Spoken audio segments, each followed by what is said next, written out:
ohun gbogbo ló lè ṣe olúwa táwọn. máa sìn ohun gbogbo ló lè ṣe.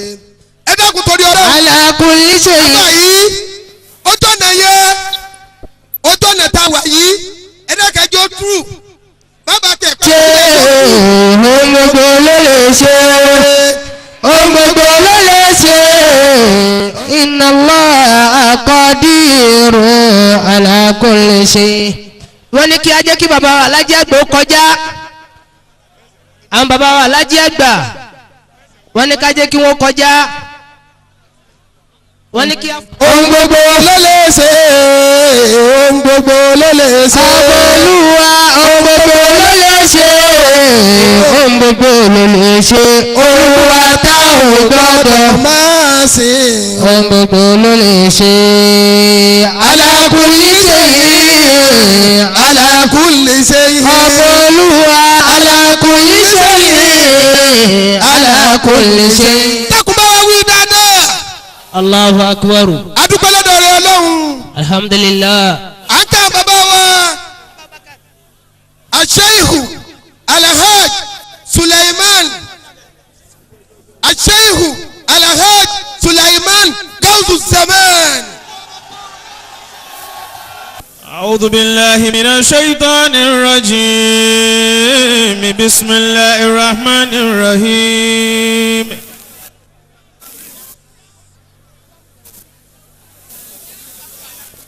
يا أيها الناس اتقوا ربكم الذي يا أيها الناس اتقوا الله يا أيها الناس اتقوا ربكم إن زلزلة الساعة شيء عظيم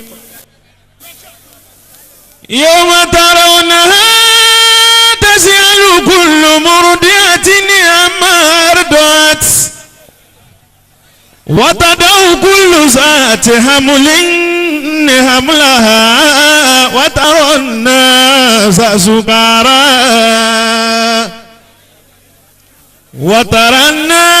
سكارى وما هم بسكارى ولكن عذاب الله شديد ومن الناس من يجادل في الله بغير علم ولا هدى ولا كتاب منير كتب عليه أنه من تولاه فأنه يضل ويهدي إلى عذاب سعير يا أيها الناس إني كنت في ريب من البعث فإنا خلقناكم من تراب ثم من نطفة ثم من علقة ثم من مضغة مخلقة وغير مخلقة لنبين لكم ونقر في الأرحام ما نشاء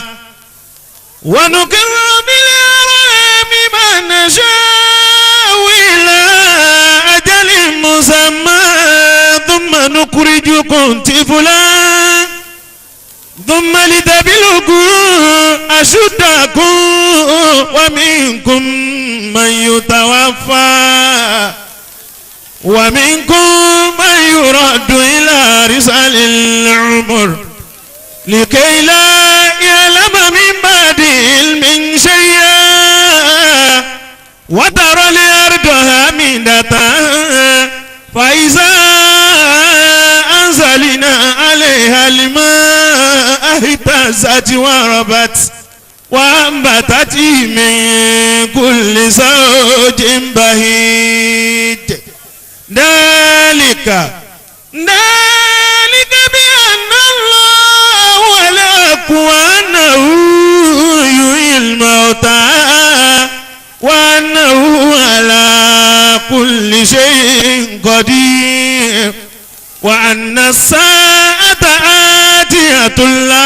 ريب فيها وأن الله يبعث من في القبور وإن يريدوا أن يخدعوك فإن حسبك الله هو الذي أيدك بنصره وبالمؤمنين وألف بين قلوبهم لو أنفقت ما في الأرض جميعا ما ألفت بين قلوبهم ولكن الله ألف بينهم إنه عزيز حكيم يا أيها النبي حسبك الله ومن اتبعك من المؤمنين إنه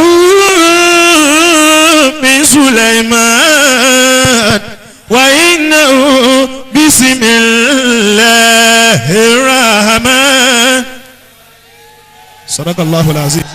لا إله إلا الله لا إله إلا الله لا إله إلا الله محمد رسول الله وبهم طويلنا آيات جمالنا إلهي بالخير مسمى سليمان الله لا إله إلا الله لا إله إلا الله لا إله إلا الله محمد رسول الله وبهم طويلنا آيات جمالنا إلهي بالخير مسمى سليمان الله لا إله إلا الله لا إله إلا الله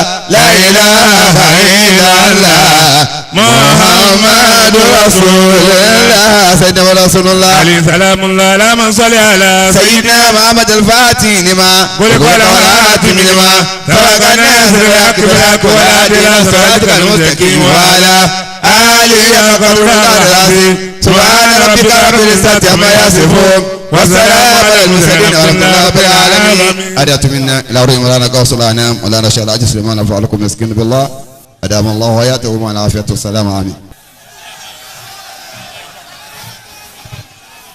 أعوذ بالله من الشيطان الرجيم.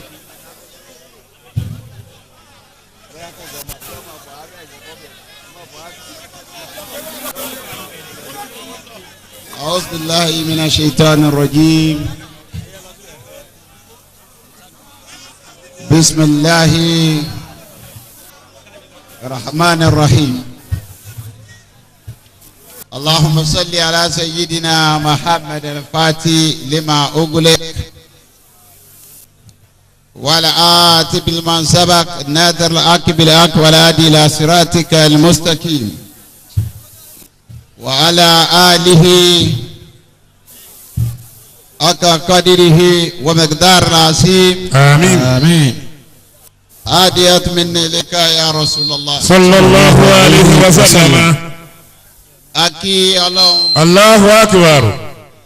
أي النبي ومحمد صلى الله عليه وسلم. عليكم يا الله وتنوي كوبا شيخ أحمد تيجاني رضي الله تعالى عنه. مولانا الشيخ الحاج إبراهيم النياز رضي الله تعالى عنه. شيخ أبو بكر الصديق المسكين بالله صاحب الإدراك رضي الله تعالى عنه.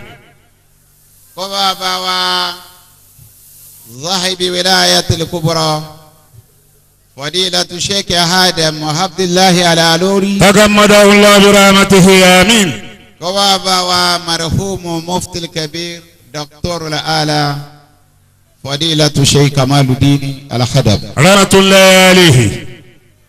ọlọ́run wọlá gbogbo àwọn bàbá tí a dárúkọ tí a tọrọ fún tí wọ́n ti lọ síwájú ọlọ́run bàbá wa táwọn náà jẹ́ ọ̀kan lára wọn bàbá wa ẹni ọlọ́run onímọ̀ pípọ̀ ni ayakumullah. bàbá wa marhum fadilatu sheikh alhaj hamad alaye radiyallahu ta'ala anhu. ọlọ́run mọ́sá kẹ́ bàbá o aminu. ọlọ́run bá yọ́nú sí wọn amin. ọlọ́run bá foríjì wọn amin. wọ́n sàwọ́lá gbogbo wàhálà tí wọ́n ṣe fẹ́ sìn láyé àti wàhálà tí wọ́n ṣe ní dìímà wàhálà tí wọ́n gbogbo òkú ẹnì kọ̀ọ̀kan wa náà ọlọ́run mọ́sá yà fi wọn. amin. gbogbo àwọn àgbàlagbà tó ti lọ ládùúgbò yìí síwájú ti bàbá ọlọ́run yà fi gbogbo wọn. amin. òbí dọ́dọ̀ bàbá wa òkúta gidi ọlọ́run mọ́sá yà fi. aminu. alibarika ọlá àwọn ẹni ọlọ́run. amin. ọlá nàbí wa Muhammad. sallallahu alayhi wa sallam. mo wá kí ìkàlẹ̀ àwọn bàbá wa láwọn afáàlà ńlá tí wọ́n pọ̀ níbí. mo kí àwọn fọ́ọ̀dù kudọ́t àwọn sheikh wa alhaji abdullatif kamaludin. adamallahu hayatahu. wọ́n á kí wo ti ń jẹ́ ọmọ bàbá láyé ẹnìkan kan lẹ̀ mo kí àwọn dọ́kítọ́rù wa ọlọ́mọsàjà rí i pé amin. alibarikola anabi amin. mo kí àwọn bàbá wa halifa ọlọ́njẹ́ ká rí i pé mo kí bàbá wa láti aláwìyé ọlọ́mọba àdótì mo kí gbogbo ẹ̀yin afa ńláńlá torí àkókò ni àwọn bàbá sàyà tí mo kí wọn adamallahu hayatahu. bàbá wa Yusuf atonto lọ́dọ̀ bàbá wa sẹ́kì yáyá gbogbo yín mo kí o láàyò ẹnìkan kan lẹ̀ bàbá láti gbágbá gbogbo ọmọ kí o ọlọ́run bá kí gbogbo wọn lánàá Muhammad amin. wọ́n fi dómi yìí náà rántí bàbá wa ní pàkátà bàbá wa bansawi ọlọ́run mọ́sàjà rí wọn pẹ́ o amin. ọlọ́run ẹni ọlọ́run amin. àfa wa haberi gbogbo tí ń jẹ́ ọmọ kí o bàbá ó sira lẹ́bí ni ọlọ́run kó akú rọ́jú akó ara fẹ́ra kù ọlọ́run bá yá fi bàbá. amin. mo ká bàbá mi máṣá adamallahu hayatahu. mo kí bàbá àwọn ṣéwà Usman. adamallahu hayatahu. imaamu alifowose. mo á kí bàbá Alabib ọlọ́run jáde yín pẹ́ o. amin. ilẹ̀kùn pípọ̀ ọ̀gbìn àgbàlagbà mo kí torí àkókò ni ọlọ́run bá dúró sí i. amin. Abibu bẹ́ẹ̀ ni wọ́n fi àti bàbá ọlọ́jà rí yí pẹ́ ọlọ́run ẹni ọlọ́run. amin. wọ́n kí gbogbo ẹ̀yẹ amúmi ni ọlọ́run bá dúró tì í. amin. gbogbo jama ibi tó ń kálukú ti wá gbogbo ẹ̀yin olùfẹ́ ọlọ́run ara tó ṣe ara jìnnà ni ládàá ti bẹ́ẹ̀ bí ká gbọ́rọ̀ ọlọ́run ládàá ti bẹ́ẹ̀ bí ká gbẹ́sẹ̀ lọ síbi ìgbọ́rọ̀ ọlọ́run ọlọ́mọdún wa ládàá náà. amin. yóò jẹ́ ntí yóò jẹ́ ìwà ńjọ́ wíwá kíámà yìí pé agbọ́tọ̀ ọlọ́run á sì tẹ̀lé. jama alaikum lomini salamullahi alaikum wa rahmatulahi wa barakatuhu. wa aleykum salaam wa rahmatulahi wa barakatuhu. wa qul alhamdulillahi wa salamun ala ibadihi alladhina istafa. Allahu khayrun amma yushrikun. wa qul وسلام على عباده الذين اصطفى الله خير عما يشركون ربنا أوصيني أن اذكرني متك الذي أنعمت علي وعلى والدي وأني أعمل صالحا ترضاه وادلني برحمتك في عبادك الصالحين.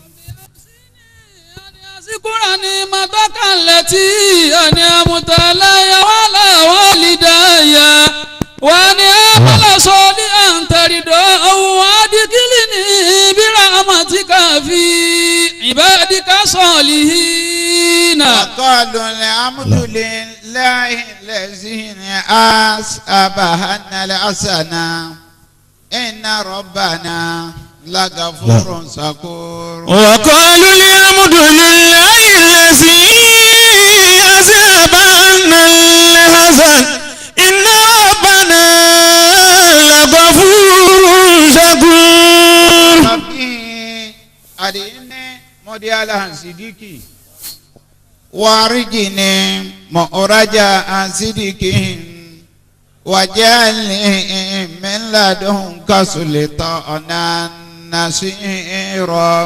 وقل رب أدخلني مدخل صدق وأخرجني مخرج صدق واجعل لي من لدنك سلطانا نصيرا. títóbi ọlọ́run. Allahu akbar. ọlọ́run ọba tí ìfi tóbi gbogbo tí tóbi lọ láyé. bí ìṣẹ̀lẹ̀ bá ṣẹlẹ̀ báyìí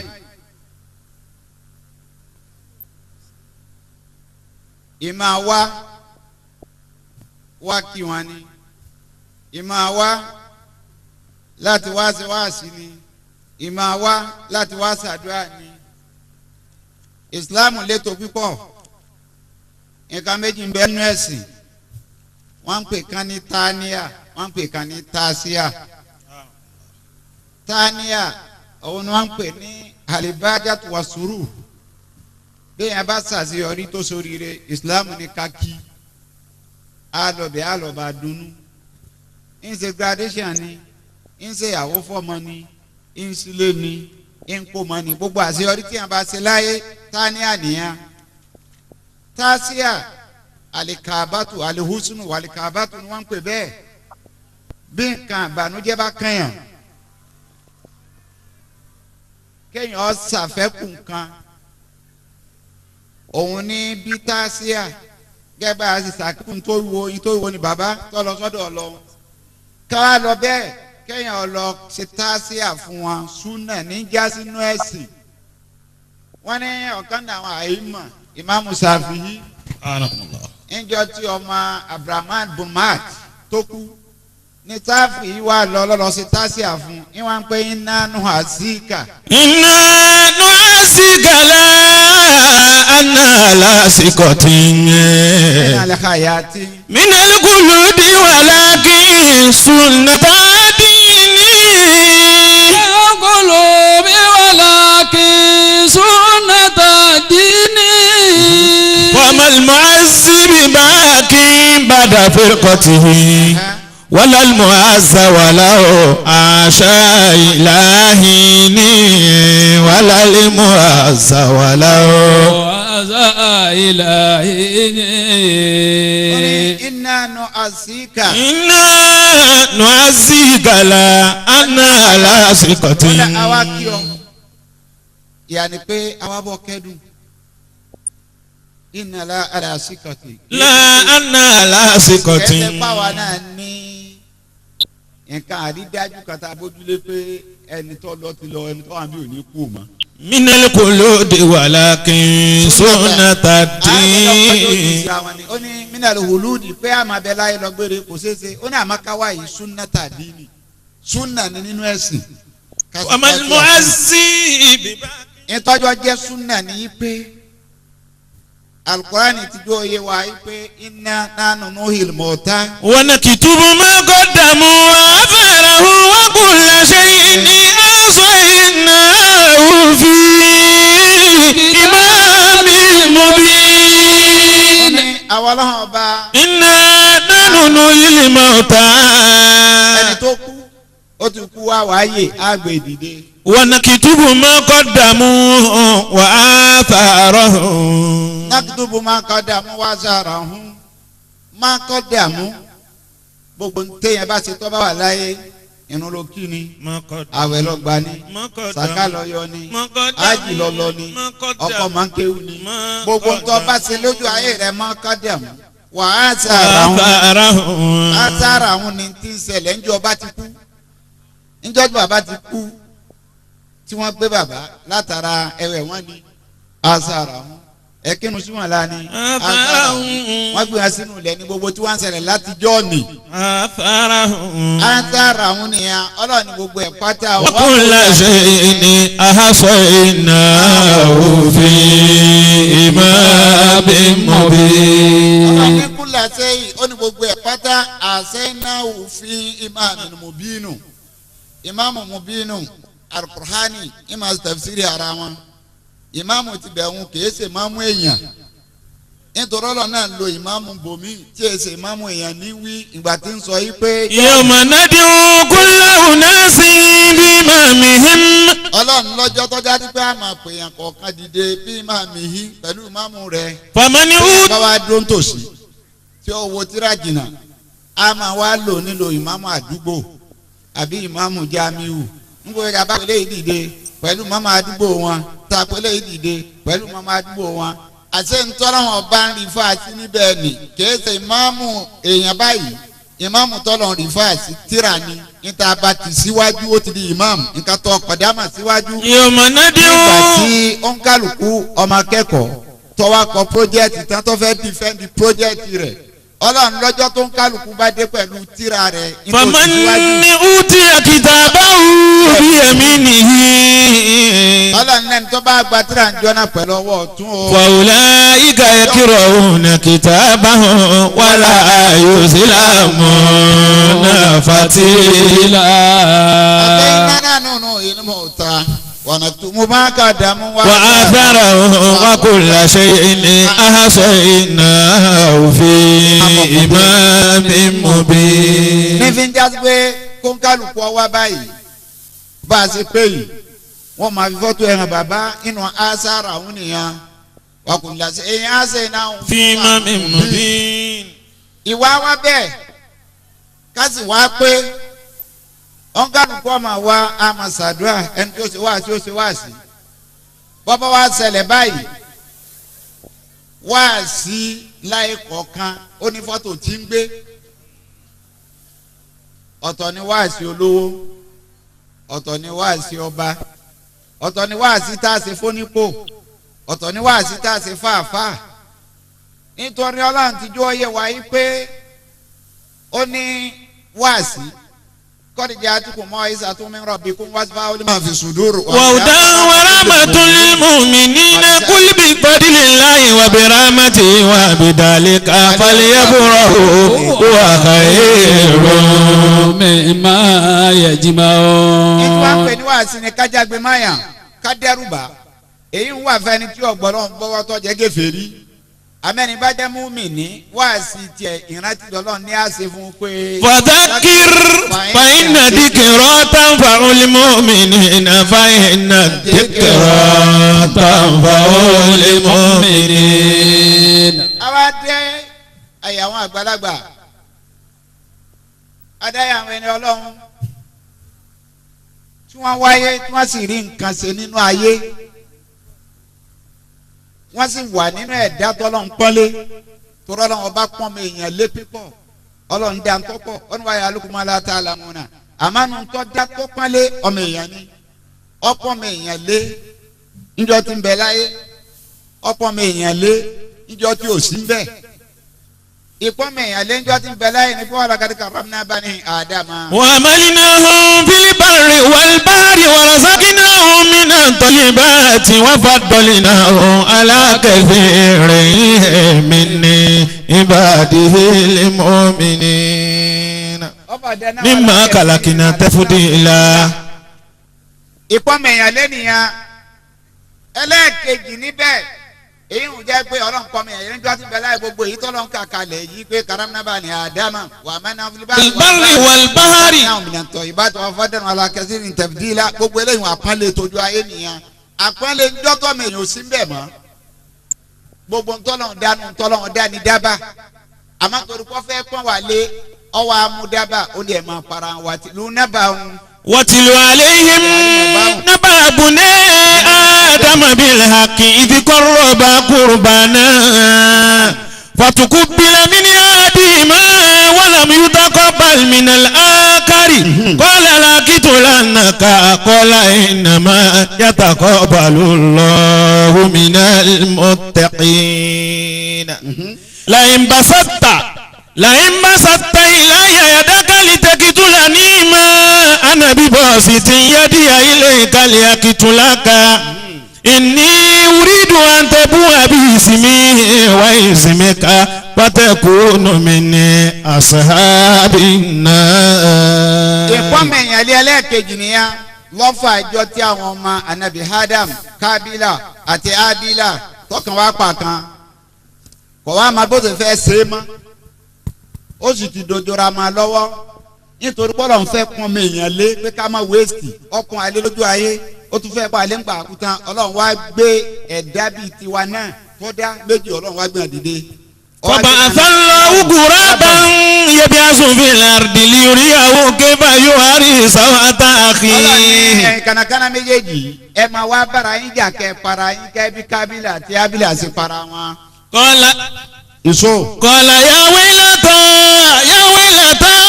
جزت أن أكون مثل هذا الغراب فأواري سوءة أخيه فأصبح من النادمين. ẹ gbọ́ wá pẹ́ kejì ẹ̀ tí wọ́n ń sàbámà tí ọmọ bí ó ṣe lọ́lọ́run wá fún ní ó nù ní Hiliam láká ìpè bó ṣe ṣe ó wá fẹsẹ̀ wálẹ̀ gbàtọ́ fẹsẹ̀ wálẹ̀ ló gbé síbẹ̀ ó wá yẹ̀pẹ̀ bó ibẹ̀ ni Kọ́bílà ti wá nílà káyìí pé òkè. yàwé ìlàtà àjẹsítù wa ní àkúnà mísílà àdàlgùrọ́bì fàwọn àríyá sọ́wọ́ àtàkì fàásì bàmínà nàdìmí.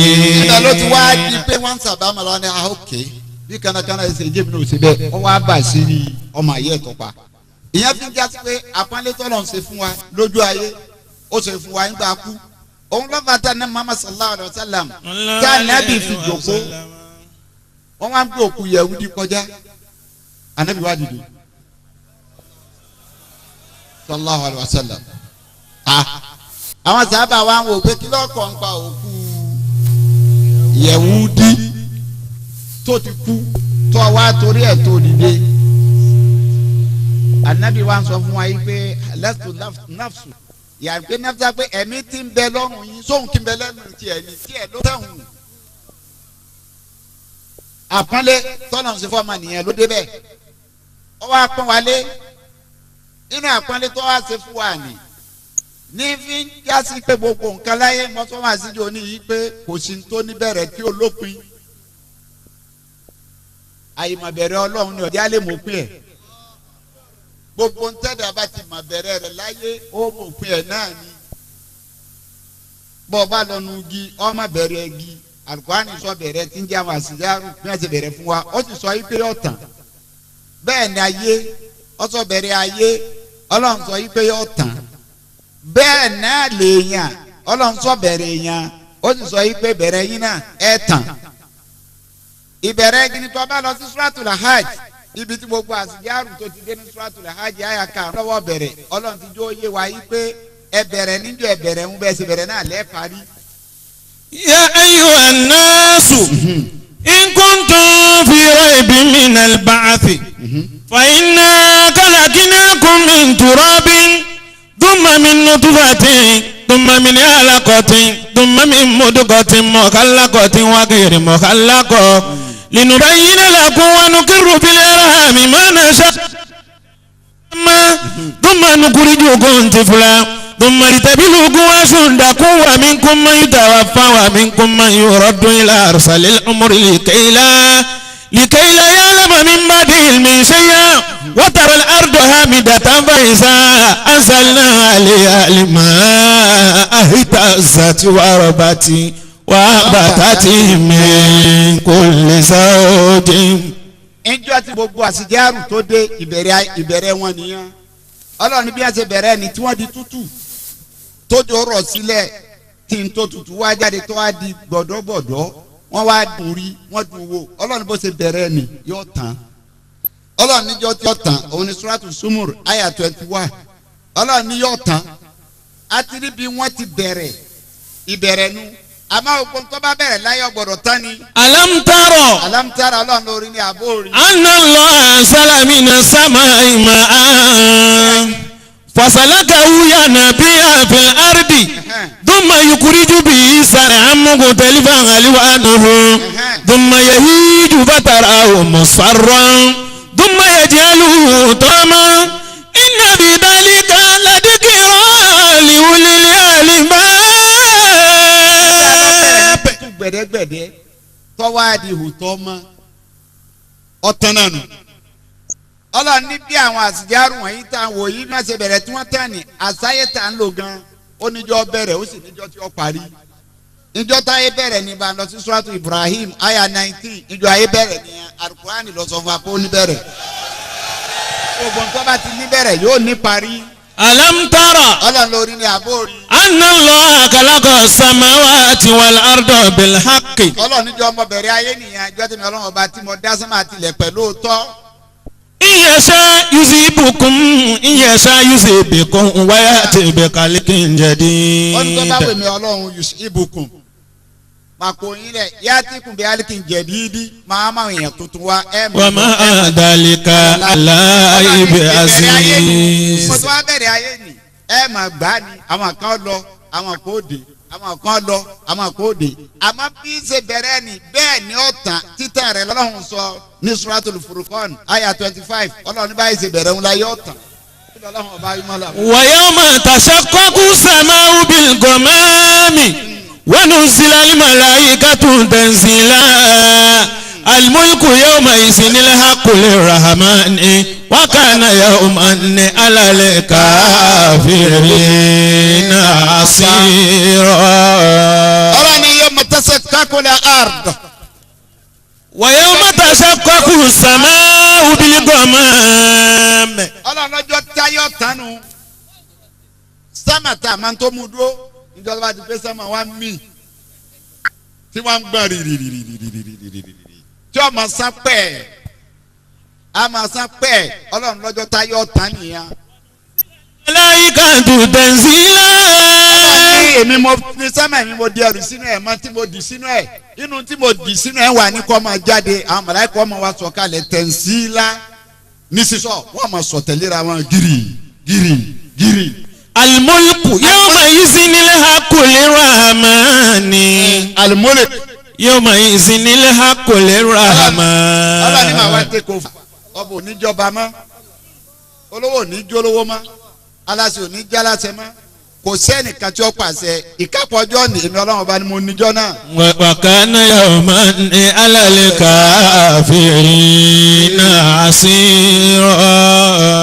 ọjọ́ tí ó tánu àtẹ̀wòpọ̀ àtìjáàrú tá a rí ọ bẹ̀rẹ̀ ọlọ́run sọ pé olópin ayé bẹ̀rẹ̀ ọlọ́run sọ pé olópin àwa tá àwọn agbẹ́nu ẹ̀ ń kọ́ asáwa náà níbi a ti bẹ̀rẹ̀ nítòsí mú wa tá a fi níbi a ti bẹ̀rẹ̀ bẹ́ẹ̀ la gbọ́dọ̀ tán kò sẹ́dá tí ò níbi o ti bẹ̀rẹ̀ láyé nítorí bá mọ̀ tó ti níbi tó ti bẹ̀rẹ̀ ọ̀ tán náà ni ọ̀rọ̀ gbọ́dá sí títán títan ibẹ̀ abẹ̀rẹ̀ ìbẹ̀rẹ̀ wa tí fi ń jásí pààtàn òun lọ́fà tọ́lọ̀ ń fi sọ yí pé àwọn mẹ́ta ni èèyàn ti ń bẹ láyé àkọ́kọ́ àwọn tí ń bẹ láyé lóní mímọ́ ẹlẹ́ẹ̀kejì èèyàn tí ń bẹ láyé àwọn làwọn olówó ẹlẹ́ẹ̀kẹta tí ń bẹ láyé òun la lágbára onímọ̀ yìí ìyẹn ni mo fẹ́ so wá sí bàbá yìí mọ́ nítorí bàbá wa aláyé onímọ̀ ni wọ́n àfa ńláńlá ni wọ́n aráyé sáwá ni wọ́n ẹlòmíín wá sí ayé mú ẹni tí ọba ti kó nǹkan jọ ọlọ́wọ́ ọgbà fún ni kì í ti ṣèyàn bẹ́ẹ̀ sì ni ti ń jẹ́ èèyàn ọ̀tọ̀ ni nǹkan ti ń jẹ́ èèyàn ọ̀tọ̀ ni lọ́jẹ́ káwọn ńlá káyọ̀ máa béèrè pé ta lẹni tó pè tala lè sọ pé ẹni tó pé ní láyé mọ̀tàkàmì ta ló pé tọ́ni mímà ló pé ní abolówó ló pé ni abalagbára ló pé ni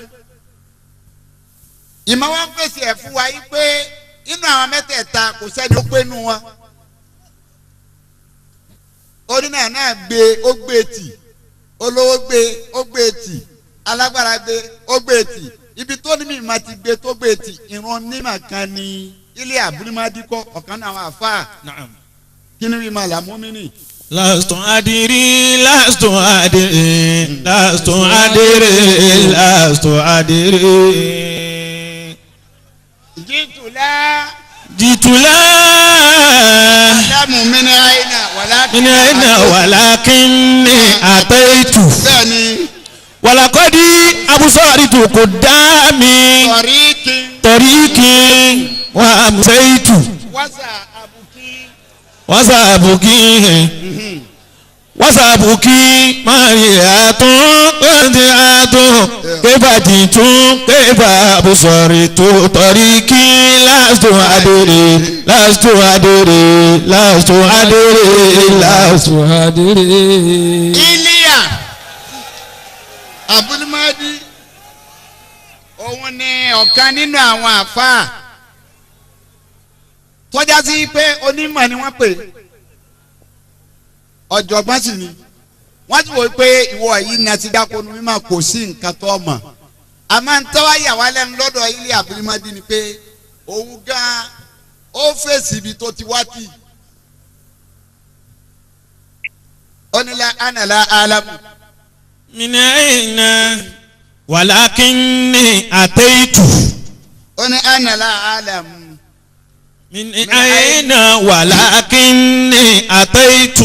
wípé ibo lòun ti ń bọ̀ gan ibo lòun ilé Abdulmadi lòun ti dé ilé Abdulmadi ni gbogbo tí èèyàn wádìí láyé nípa báwo ni mo ṣe dé ibo ní ti ń bọ̀ ta ni mí èèyàn tuntun ni mí ni èèyàn títí bẹ tipẹ́ ni mí ni nígbà ilé Abdulmadi ọ̀padà fèsì rẹ̀ ó ní láàdìrí náà ló fèsì ẹ̀. Lastu adiri lastu adiri lastu adiri. kò rẹ́ sí fọ̀ lastu adiri ọ̀rẹ́ ẹ̀ nù ọlọ́run sì wá tètè tó wọn ọ̀fọ́ ni olùwàlàkadì alákànní sànù min sulalatin min tin.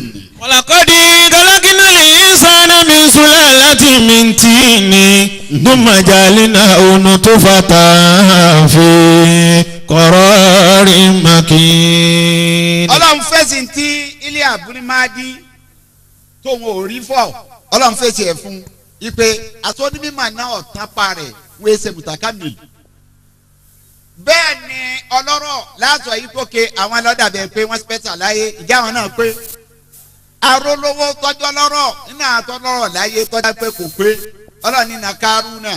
Inna Qaruna kana min qawmi Musa fabagha alayhim wa atainahu min al-kunuzi ma inna mafatihahu latanu bil usbati ulil quwwa iz qala lahu qawmuhu la tafrah inna Allaha la yuhibbul farihin wabtaghi فيما آتاك الله دار الآخرة ولا تنس نصيبك من الدنيا وأحسن كما أحسن الله إليك ولا تبغي الفساد في الأرض إن الله لا يحب المفسدين. قال إنما أوتيته على علم عندي. ebi tí ń lọ dànù àìpé Kárúnà náà ni ọjọ́ ọmọ ntọ́kàn náà rẹ̀ nígbà wọn ṣe wá àti nípa yìí ti pọ̀ jù yéyà ayọ̀ kọ̀ra. látẹ́fúra inna Allaha la yuhibbul farihin. ẹni tí ń bá ń yọ ayọ̀ kọ̀ra. wabtaghi fima ataka Allahu daral akhirah. ìpàdé àfọ̀nì tọ́lọ̀ ń fún ọ bá fi wọ́rùn ni. wala tansa nasibaka minad dunya. àpépọ̀ gbàgbé nípa rẹ láyé. wa ahsin kama ahsana Allahu ilayka. ètò dáa ni kò ṣe dáadáa tó lọ́wọ́ bá gẹ́gẹ́ bẹ́ẹ̀ lọ́wọ́ bá ṣe ṣe dáadáa. wala tabghil fasada fil ardi. má ṣe bàjẹ́ lórí ilẹ̀. inna Allaha la yuhibbul mufsidin. láyé yuhibbul mufsidin ọlọ́wọ́ fẹ́ ni tí má ṣe bàjẹ́ èsì Kárúnà tí ó sọ ni pé. qala inna utitu ala ilmin indi. ọlọ́run wo lè wá sí wá sí fún òun kó gbélé ìjọ pẹ̀lú màwọn ni òun lọ́pọlọ pípọ̀ aláìlímù ìbí ìmọ̀ bí yẹn ṣe sọ tọrọ jí kọ́bọ̀ wà lọ́dọ̀ òun kò sàfitẹ̀ sọ́dọ̀ ọlọ́run àṣekárù nàná ní àwọn olówó abálówó ló pé àsóhun náà pé. abádọ́dọ̀ àwọn alágbára ìjókè babánú ní màbá àwọn ṣe yanjú ẹ̀ adọ́dọ̀ olówó báwa ló ṣe yanjú ẹ̀ abádọ́dọ̀ alágbára àdìpọ̀ àwọn alágbára ní àwọn èsè mùtàkà mílù. bámi lọ sí suratu Yunus lọ́dọ̀ Fìràhánà kíní bíi àyà 19 lọ́wọ́ ọ̀rì pé Fìràhánà náà bó ṣe jálágbára tó padà fẹ́ẹ̀lì gbẹ̀yìn ni.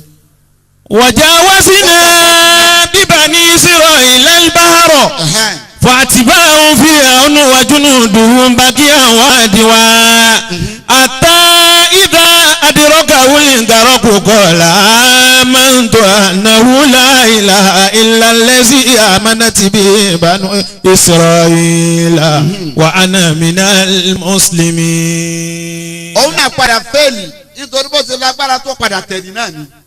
àsóhun náà pé. alihana. وقد عصيت قبل وكنت من المفسدين. àṣefíọ́nà náà òun náà pé alágbára nìyẹn wọ́n fẹ́ẹ̀lì olówó nìyẹn wọ́n fẹ́ẹ̀lì ìmọ̀lásùn ògbé àwọn náà fẹ́ẹ̀lì ń bẹ̀. àwa rí i pé ayé yìí challenge pọ̀ tó fi kúrò láyé ọmọ àgbà challenge ni ó sì kápẹ́ kò ṣe kápá nítorí ìrìn àjò tó ń rìn ìrìn àjò jìn níjó ti bẹ̀rẹ̀ ìrìn àjò láti bàrà di bàmá rẹ ló ti bẹ̀rẹ̀ àjò mi ń bẹ́ ní sulubi. wọ́n tara ibi iná alárọ̀jì àkọ́dìrò. ìrìn àjò ń lọ bẹ̀ fá tó fi délé ayé ló fi padà sínú kòtò. ìmọ̀ wa jẹ́ challenge yẹn lọ́jọ́ kọ́ lọ́wọ́ ọmọ sọ yìí pé mi ní alákínnákún wà fi anú yìí kún. wà mí ní ànúkúrídìókò tààrọ̀tà ní òkúrọ̀. challenge yẹn kí ló lè wá fi kápẹ́. tí ó bọ̀ láyé kò sẹ́ni tí ò ní bá ò sì rí búyè sí ọ̀rọ̀ náà báyọ̀ àti nkẹyọ̀ kan ló lè fi kápẹ́. kí ni nkẹyọ̀ kan náà àfi kó rí múmi níjẹ́. ẹni bá jẹ́ mùmíní ni òun ni mutakamilu bọ́ ọba jó ní mímọ̀ lásán tí ò sí ìmánì kìí ṣe mutakamilu tọ́ ọba jó lówó tí ò sí ìmánì kìí ṣe mutakamilu tọ́ ọba jẹ́ lágbára tí ò sí ìmánì kìí ṣe mutakamilu amẹ́ni tó bá rí mùmíní jẹ́ ó rí i pé ìjẹ́ mùmíní lọ́lọ́run torí ẹ̀ gbogbo tí ń dá ànábì ọlọ́run dìde torí ìmánì ni tí ẹ bá ṣe torí ìmánì kò ní gbé wọn dìde nítorí gbà tó lówó tó ní mímọ̀ tó bọ́lẹ̀ tó lówó tó bọ́lẹ̀ tálágbára tó bọ́lẹ̀ nítorí fi mọ̀ pé múmìnì nìkan ni mutakamilu ọlọ́run náà ló fèsì fáwọn ni mutakamilu ó ní alladina amanu wa tatma'innu qulubuhum bi dhikrillah ala bi dhikrillah tatma'innul qulub. nítorí pé múmìnì ń lọ gbọ́dọ̀ jẹ́ tó bari múmìnì jẹ́ ìyọnu bẹ mo sọ níjọ ní níwáàsí mo ní nítorí gbọ́dọ̀ wá kó orí múmìnì jẹ́ tó ẹ pé ìjẹ́ múmìnì nìkan ní ọjọ́ náà àbáyọ fún ọ ọ̀nà àbáyọ kan so tó kù nìyẹn òun ni pé iṣẹ́ tí kù ṣe mẹ́ta ni mẹ́tẹ̀ẹ̀ta tí wàá ṣe yìí àwa tú díẹ̀ wò kò wá sí iyì tó wá dá ń bẹ́ẹ̀ iṣẹ́ tí kù ṣe láyé asọ̀lédàwòrò inú iṣẹ́ rẹ ni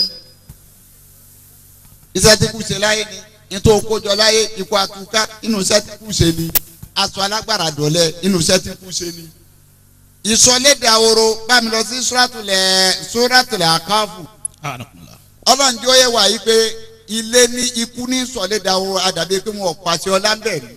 فلما رآه عارضا مستقبل أوديتهم قالوا هذا عارض ممطرنا بل هو ما استعجلتم به ريح فيها عذاب أليم تدمر كل شيء بأمر ربها فحسبه لا يرى إلا مساكنه كذلك نجزي القوم المجرمين تدمر kula ṣe ń bẹ amri rabbiha. àwọn mìíràn yẹn ni wọ́n sì ti lo bẹ̀rí àmàgbà kúndé tó dá mẹ́rù kula ṣe ọ̀dà gbogbo ẹ̀ lulẹ̀ pátápátá wàdà ìfẹ́ nìkan pàṣẹ ń bẹ̀rí ìsọ̀lẹ̀ dàwóró nu ikú ni ó mú ta àti kójọ ikú àwa túká ní Suratu Nisai ló bí ọ̀rọ̀ ogun bí ọba jẹ pé kú dé ẹni tó kogún tó ṣiṣẹ́ tó logún tó wá di pẹ́ǹpẹ́ kélekèle tó wá ní ẹ̀ máa fẹ́ nìkan níye kan. walakum nisfu ma taraka azwajukum in lam yakun lahunna waladun fa in kana lahunna waladun falakum ar-rubu mimma tarakna min ba'di wasiyatin yusina biha aw dayni ولهن الربع مما تركتم إن لم يكن لكم ولد فإن كان لكم ولد فلهن الثمن مما تركتم من بعد وصية توصون بها أو دين وإن كان رجل يورث كلالة أو امرأة وله أخ أو أخت فلكل واحد منهما السدس فإن كانوا أكثر من ذلك فهم شركاء في الثلث من بعد وصية يوصى بها أو دين غير مضار وصية من الله والله عليم حليم. gbogbo tí wọ́n ní apinnu sẹ̀ríà yìí sáwà la ṣiṣẹ́ ikú tó dé ló mú gbogbo ntẹ́ni ẹlẹ́ni kójọ làwọn ń túká iṣẹ́ kejì tí í ṣe nu iṣẹ́ lẹ́ẹ̀kẹta tí í ṣe yọ ṣàlágbára dọ̀ṣẹ́ Suratu Nisai náà ni wàlíyàsà. وليخشى الذين لو تركوا من قلبهم ذرية ضعافا خافوا عليهم وليتقوا الله وليقولوا قولا سديدا. bàbá àmọ̀ yìí pé iṣẹ́ mẹ́tẹ̀ẹ̀ta tí ń ṣe mí kò sí tọ́da ń bẹ́ẹ̀ lọ́jọ́ ìsọ́njò ní yìí pé ìta wá mọ̀ yìí pé kínní yìí ntí ọ̀dà ni ó kọ́ tọ́lọ̀ sí pé ó kọ́ tí ọ̀dà ni ọlọ́run ò pé kú nìkan kan lẹ́yìn mùsíbà alimusibatu lọ́lọ́run pé kú pé wàlá nàbẹ̀rẹ̀ wà nàkún bí sẹ́yìn mi là áwòfin wàlúùjì wà nàtúntò mi là amwali wal anfus wà dhamara. وبشر الصابرين الذين إذا أصابتهم مصيبة. mùsíbà tọ́lọ̀ wá pé níta bá ti máa mùsíbà á wà á sá fún ni á sá fún mùsíbà ní bẹ́ẹ̀ ọba gọ̀ danger ó sá fún danger ni ọlọ́run wa ló lè sá fún ní Suratul Jumu'ah. قل إن الموت الذي تفرون منه فإنه ملاقيكم.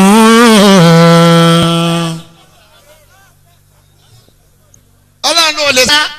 قل إن الموت إن الموت الذي تفرون منه ọlọ́run ní kú tẹ̀ ń sá fún tẹ̀ fẹ́ kú ni. فإنه ملاقيكم tẹ̀sán lọ́hún náà ní ìmùpàdé yín. ثم تردون إلى عالم الغيب والشهادة فينبئكم بما كنتم تعملون. nítorí kọjá kọ́lá wọn sọ pé àlè sá fún òun lẹ́lẹ́kẹta tí mo bá bọ̀ lẹ́ẹ̀kan nípa àmàgbà táwọn àṣìjárù bẹ̀rẹ̀ àmàgbà tó parí àwọn àmàgbà táyé bẹ̀rẹ̀ àmàgbà tó parí ọmọ èèyàn náà gbọ́dọ̀ màgbà tó bẹ̀rẹ̀ àti gbọ́dọ̀ màgbà tí ó parí ọwọ́ ní gbàtà bẹ̀rẹ̀ pé wọ́n lákọ̀ọ́dẹ́ àlàkùnà ní ìsànà.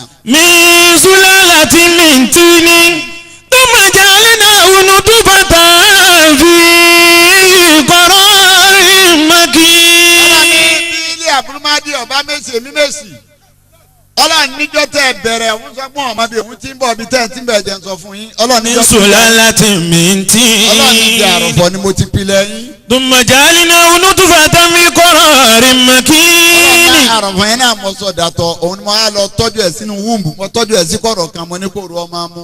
ثم خلقنا النطفة علقة ọlọ́run náà ni mo á sọ dẹ̀jẹ̀ فخلقنا العلقة مضغة ọlọ́run lẹ́jẹ̀ yẹn ni mo sọ di báàtì فخلقنا المضغة عظاما ọlọ́run báàtì yẹn ni mo wá sọ déegun فكسونا العظام لحما ọlọ́run déegun yẹn ni mo ní wọ́n fẹ́ràn bò ثم أنشأناه خلقا ọlọ́run ni آخر mo wá sọ yín dẹ̀dẹ̀ àgbẹ̀yìn yẹn yẹn tàbí àdìbà ṣe rí yìí فتبارك الله أحسن الخالقين. ọlọ́run níbi ẹ ti dé nìyẹn èsì tó fọ̀ fún ilé àbúrímádì nìyẹn bó ọba máa bí o ti ń bọ̀ mọ́ máa bí ẹ ti ń bọ̀ ìbẹ̀rẹ̀ ọmọ nìyẹn nìyẹn wá wo wàhálà tọ́lọ̀ ń ṣe ọ̀tọ̀ nígbò mú ajáde nù àròfọ ọ̀tọ̀ nígbà tó kù sáájú nínú àtọ̀ ọ̀tọ̀ lọ́lọ́ fún wa sínú ìyá wa akó nù ìyá wa inú ìyá la wà àwa dẹ̀jẹ̀ inú ìyá la wà àwa dẹran inú ìyá la wà adégun inú ìyá la wà ọ̀fọ̀ àwọ̀bọ̀ wa inú ìyá la wà àwa dẹ̀yàn àwa jáde sáyé ní wọ́n ń rè wá àti àdúgbò wàhálà tó ṣe ó kọ́mpìnì rẹ̀ bó ṣe pòdúsì wa àwa di ń tà wúlò èèyàn ń jáde lára wa ẹni ń kọ́ mọ́ ń kéwú ẹni ń kọ́ mọ́ ní mímọ́ èyí ó sì ṣe owó èyí sòṣèlú èyí lo agbára gbogbo ẹ̀ bá sí tani ọlọ́run ní à ẹ ti gbàgbé ọlọ́run lẹ́ẹ̀tàn kí wàá ní ìtumọ̀ pátá àyà òun náà ni. ثم إنكم بعد ذلك لميتون ثم إنكم بعد ذلك لميتون ثم إنكم يوم القيامة تبعثون ọlọ́run tún máa yin nẹ́kọ̀m. بعد ذلك لميتون ọlọ́run ní mo búra sí i ìnẹ́kùn bá dàda àdìkà lámàjìtù ọlọ́run lẹ́yìn gbogbo ètò ọkà yẹ kú. ثم إنكم يوم القيامة تبعثون ọlọ́run tó bá lọ́jọ́ mi kò wá tẹ́ síbi kú Sayyidina Ali karamallahu wajhahu ó ní wàlọ́ anna isa mitina turikina. لكان الموت راحة كل حي ولكن إذا متنا بئسنا ونسأل بعد عن كل شيء ونسأل بعد عن كل شيء. ó ní wàlọ́ anna Sayyidina Ali karamallahu wajhahu. ولو أن إذا متنا تركنا. pé tá a bá kú bọ́ọ̀lù ṣẹlẹ̀ kú yìí tó a pa kú wá tán síbi ikú ni wọ́n wá fi wá lẹ́ngbà tá a kú wọ́n yìí wá nù. لكان الموت راحة كل حي. ó ní ikú ọ̀bá jẹ́ sinmi fún gbogbo ọmọnìyàn láyé. ولكن ṣùgbọ́n o. إذا متنا بعثنا. ìsà mítínà بعثنا. ó láfa ìkú láfa ìdí ọ̀dìdẹ. albas inú tó le jù bí kú ṣe le jù kò lo tó bá sùn.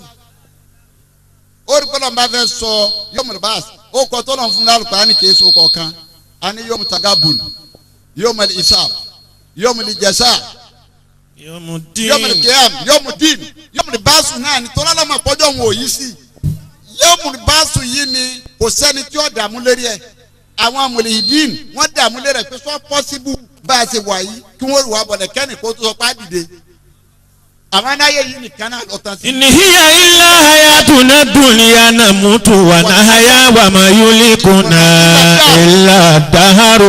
máa yù lẹ́kùnà ìlàdà èrò tiwa nìyẹn àwa rò pé àwọn amúlíyìí torí pé wọn gbọ́dọ̀ ń gbọ́ ni àwa kò lọ́dọ̀ amúlíyìí àwa lọ sí ọ̀dọ̀ àwọn mùmíní ọ̀kan nu wọn ni arimiyahu arimiyahu náà yóò mú libáṣu náà dé aláàmú ìdá arimiyahu láàmú ní suratul Baqara ní fi sọ yí pé. أو كالذي مر على قرية وهي خاوية على عروشها bẹ́ẹ̀ni. قال أنا يحيي هذه الله بعد موتها فأماته الله 100 عام ثم بعثه. ọ̀dà aláàmú ibi ọlọ́run ó tún gbé adìde ọ̀nà òní ọgbà ọba ń lọ ní abúlé kọ̀ọ̀kan lọ́wọ́ á rí àwọn ilé ńláńlá gbogbo ẹ̀ wá ti di lẹ́lẹ̀. قال أنا يحيي هذه الله بعد ó ní موتها. gbogbo eléyìí ṣe tó yìí tó di lẹ́lẹ̀ ìkọ́nà wa ni wọ́n fẹ́ gbẹ́ nìkan dìde ọlọ́run níbi òde ènì náà dúró ń bẹ̀. فأماته الله 100 عام ọlọ́run bá parí ìyàwó ọwọ́ apá fọ́gọ́rùn ọdún ثم بعثه. ń bọ̀ pátá ọlọ́run wá jí. قال كم لبثت؟ ọlọ́run ní wàá rìn ìyàwó jọ́mẹ́lòlò ló ń bi tọ́ wáyà. قال لبثت يوما أو بعد يوم. ó ní mo lọ́jọ́ kan àbíkàtẹ́ pé ìrọ̀lẹ́ àná náà mo débi tí ń jẹ́ ìdajì ọjọ́. قال بل لبثت 100 عام. ó ní míyàtà àmì ọlọ́run lẹ́gbẹ̀rún míyàtà àmì ọgọ́rùn-ún ọdún ló ti ló ń bi tọ́ wáyà. فانظر إلى طعامك وشرابك لم يتس. ọlọ́run ní fásur ilé àtọ̀ àmì kà ọlọ́run ní máa wó jẹ̀ tó gbé débi. وطعامك وشرابك لم يتسنى. ọlọ́run tó bá wo oúnjẹ rẹ kó wo omi tó gbé débi lámúyẹ̀tà zanna lámúyẹ̀tà gáyàrú ó lórí pé kò yàtọ̀ rárá. وانظر إلى إمائك ولنجعلك آية للناس وانظر إلى العصام ọlọ́run ní lọ wúra nkúmi tó gbé débi. كيف ننشزها ثم نكسوها لهما فلما تبين له قال أعلم أن الله على كل شيء قدير. ọlọ́run tó bá rí mi yà wí pé wo bí mo ṣe pàfọ́ọ̀mù fún ọgọ́rùn-ún ọdún wo bó ṣe tún dà ìgbé yìí dìde adọ́dọ̀ arìbíyàwó adọ́dọ̀ àwọn mùrìdínà àwọn jẹ́ múmìnì àṣẹ yomùnì bá sọ olè dépò pé kò sẹ́ni tí òkú dà ń bá àtún adọ́dọ̀ àwọn anábì ọlọ́run ó tún dé àwọn náà láàmú òun là nàbì Ibrahima ó ní wọ́n ọlọ́run ọba. wa isi qala Ibrahimu rabbi arini kayfa tuhil mauta. ó ní wọ́n ọlọ́run lọ olókùtọ́ bá ti kú pọ̀ fẹ́ jí báwo ló sì jí. qala awalam tu'min. ọlọ́run ní Ibrahima sọ wá gbà mọ́ ni ò ní gbàgbọ́ sí mi máa ní. qala bala. ó ní kò rí bẹ́ẹ̀. walakin liyatma'inna qalbi. ó lè bá a balẹ̀ mo fi ní pa fọ́ọ̀mù fún mi. qala fakusi arba'atan mina ọlọ́run at-tayr. lọ mẹ́yẹ mẹ́rin. fasurihunna ilayka thumma ij'al ala kulli jabalin minhunna juz'an. ọlọ́run kọ́ wá kún mẹ́rin papọ̀ wá pín sí mẹ́rin òpin sórí òkè. thumma ud'uhun. ọlọ́run wá pé àwọn ẹyẹ ẹ̀ nì. yatinaka sa'ya. máa wọ ọlọ́run ọba pẹ̀lú ìbára Qur'an. ẹyẹ sẹ́yẹ ń fò ní àbẹ́yẹ ń rìn. ẹyẹ máa ń fò ní náà kí ló dé tọ́lọ̀ ń wá lu sáyà. yatinaka sa'ya. tí ò lo tẹ́ira tọ́lọ́ lọ́n bá pé tọ́ bá fò bá ó ti di dànù kò ní yé ma. ó ní yàtì kàṣàyà ó pè wọ́n ó di tí wọ́n mọ̀ wá níbọ̀ wá lẹ́yọ̀ kọ̀ọ̀kan wọ́n máa níwádọ̀ rẹ. wa'lamu anna Allaha azizun hakim. ó nígbà ni ọmọ yìí pé mo lè ṣe. àwọn mẹ́tẹ̀ẹ̀ta mulidin muminin hambiya ìgbà tí dààmú dé ọlọ́run ní kò ní di wàhálà èmi ni ẹ jẹ́ wá fèsì. ní pé yóò múlò báàsì ọlọ́run wá fẹ́ fèsì yóò múlò báàsì ó wà torí yóò múlò báàsì ó wà lò tòkìdì márùn. kí lọ́lọ́run wá mímọ́ làmú mi. ya ayyuhan nasu. ọlọ́run wá ní àyùwá náà. in kuntum fi raybin minal ba'thi.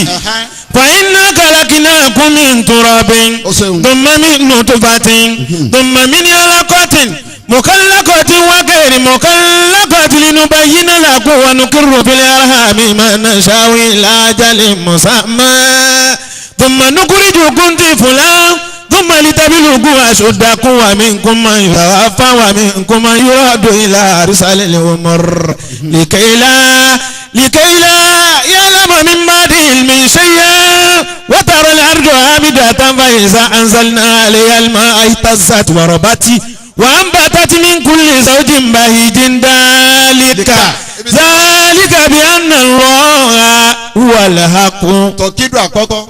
ذلك بأن الله هو الحق. ذلك بأن الله هو الحق. anna yẹn tọ́kídù ní jẹ́. وأنه يحيي الموتى. wàhálà yìí mọ̀tá ó di tọ́kídù ẹlẹ́ẹ̀kejì. وأنه على كل شيء قدير. وأنه ala kulli شيء shay'in qadir. قدير. ẹlẹ́ẹ̀kẹta nìyà. وأن الساعة ẹlẹ́ẹ̀kẹrin nìyà.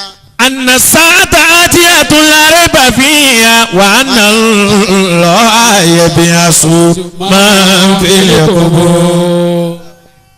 ó lẹ́lẹ̀ karùn-ún wà á ná u yẹ́bù وأن الله يبعث من في ọlọ́run kò القبور. tí ń bẹnu sàárè ní ìgbéjáde. ayọ́mọ̀rì báàsì.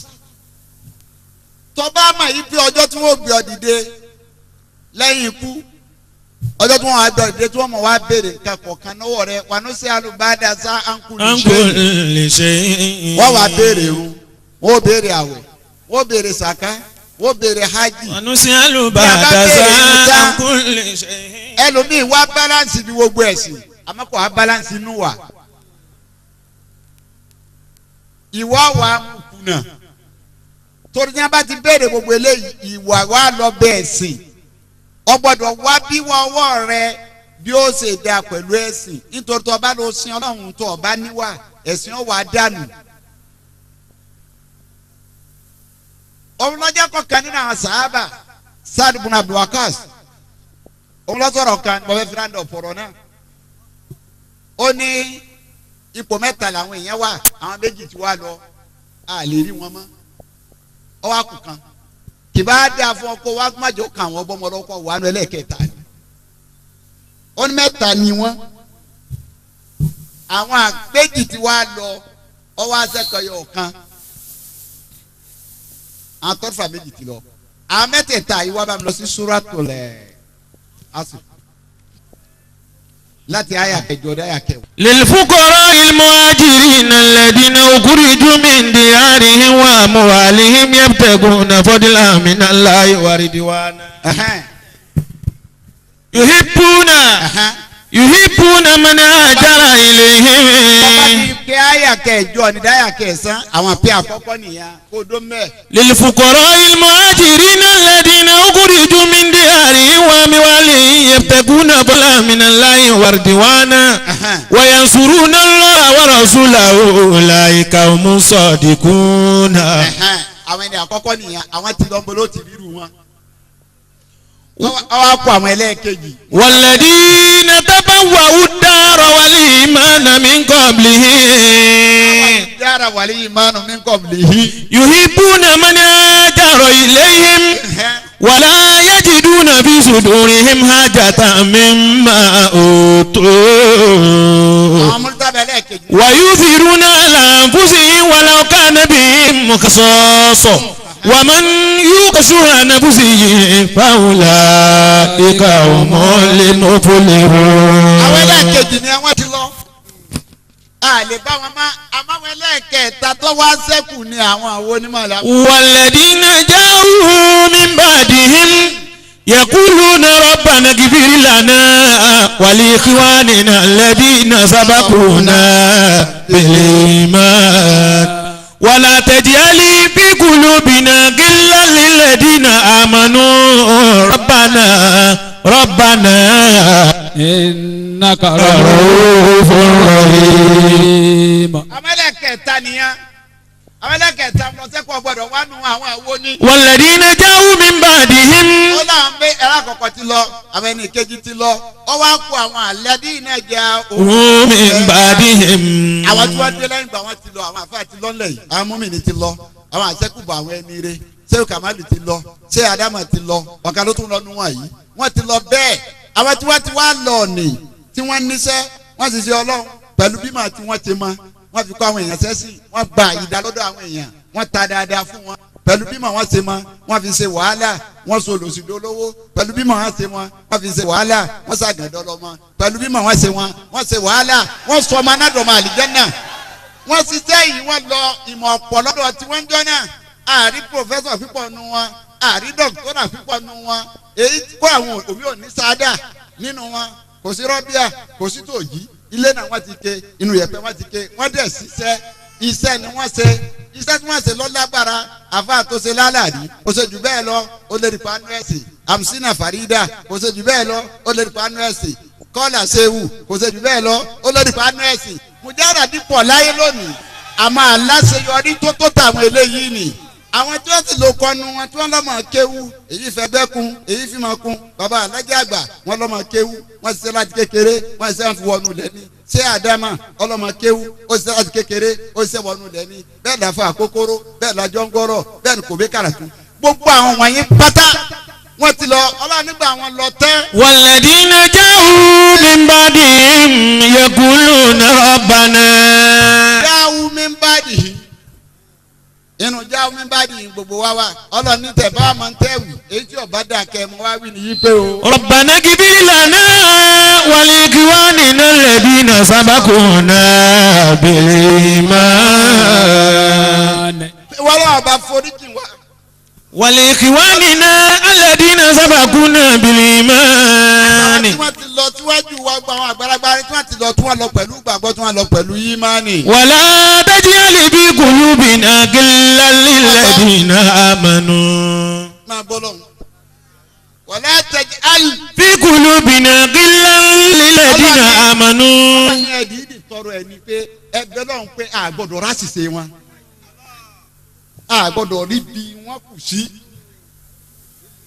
gíla ìkẹ́kọ̀ọ́ gbọ́dọ̀ wà nínú ẹni wá sí wọn bí ṣé wo ké mọ nínú ìkìdí ìgbé ń bí ẹ bẹ́ẹ̀ ṣe dáa tó ẹ kù sí àyè bẹ́ẹ̀ ṣe dáa tó ẹ dàbí bẹ́ẹ̀ ṣe lé ẹjẹ́ ní ọlọ́run tó ibi ọlọ́run ní ẹbẹ̀ ọlọ́run pé ẹ̀kọ́ gbọ́dọ̀ rí bẹ́ẹ̀. ربنا ربنا إنك رؤوف رحيم. wọ́n lọ́ba ní rahim àsáwọn tó ti lọ ní ti ṣiṣẹ́ àwa ta kù ní tí wọ́n ṣe tí wọ́n fi gbókùnrin yìí mọ́ ni. mọ́tàkà mìlú ẹni tó pé ìgbàgbọ́ ni tí gbàgbọ́ ọba ti sí lọ́dọ̀ rẹ kò sí tó lè fi fèsì ọjọ́ gbẹ̀dẹ̀ àríkíámọ́ o ò sì rí nǹkan méjì dọ́ọ̀jì o ò rí kú dọ́ọ̀jì bẹ́ẹ̀ ló rí yóò mú lè bá sùn dọ́ọ̀jì ẹni tó bá ti wá mà yìí kó wọn ò rí kú dọ́ọ̀jì ọ̀dẹ̀ rí yọ̀mùrọ̀ báàs ọjọ́ gbèdé òrí dọ́ọ̀jì àti yóò dà fún ọ kó tètè ṣiṣẹ́ tó fi fèsì ẹ̀ pé tàṣà wọ́ọ̀dì mi náà dún ní àǹfà. fa iná kàrọ̀ ìlú wàbàdì fa iná mọ́tà láṣà kaná sílò. wàbàdì fa iná mọ́tà láṣà kaná sílò. gbogbo àwọn tí wọ́n ti lọ tí wọ́n kú pẹ̀lú gbàgbọ́ tí wọ́n kú pẹ̀lú tọ́lọ́hún gẹ́gẹ́ bàbá wa tí wọ́n lọ tá a torí wọn jókòó yìí ọlọ́run mọ́sà kẹ́ wọn. ọlọ́run bá kẹ́ wọn. ọlọ́run kẹ́ wọn. ọlọ́run bá kẹ́ wọn. ọlọ́run yá fi wọn. ọlọ́run yá fi wọn. ọlọ́run dákun mọ́sà gbàbọ́ wọn. ọlọ́run gbàbọ́ wọn. ọlọ́run gbàbọ́ wọn. ọlọ́run gbàbọ́ wọn. àtàwọn tí wọ́n lọ bá. àtàwọn tí wọ́n lọ bá. àtàwọn àfa wọn. àtàwọn àna wọn. olúwa bá wa kẹ́ wọn. àmín. ṣékẹ́ṣékẹ́ fún wọn. àmín. olúwa yọ́nú sí wọn. àmín. ṣàforíjì fún wọn. àmín. àwọn bàbá tó ṣẹ̀ wá sílẹ̀ olúwa bá wa kẹ́ gbogbo wọn.